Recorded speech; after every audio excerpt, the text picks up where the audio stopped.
But basically, the Commission interposes no objection to the proposal to amend the Constitution to open up control and administration of higher education institutions to foreign nationals.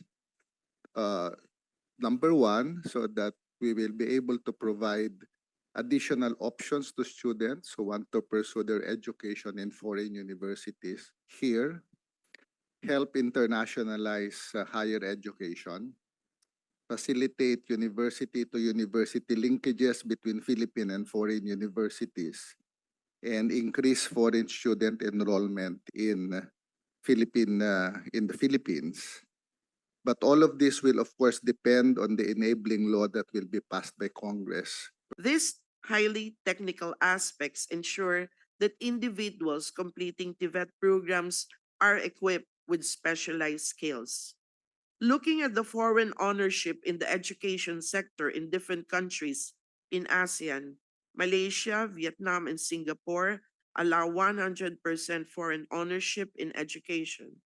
The Philippines, together with Indonesia and Thailand, has a ceiling on foreign ownership.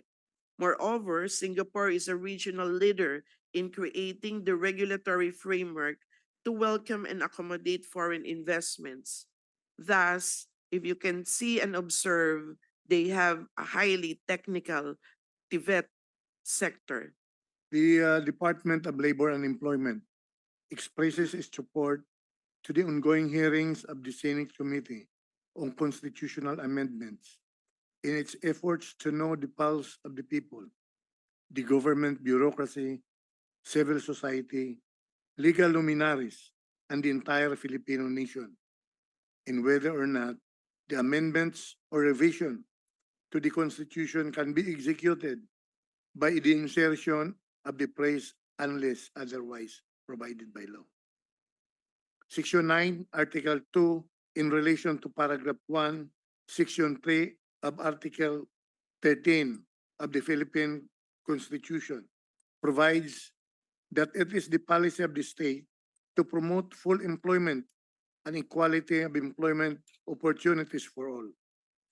In order to carry out the said objectives, the state has to work hard in inviting numerous foreign investors to invest or establish enterprises in the country that will eventually generate more jobs opportunities for the Filipinos.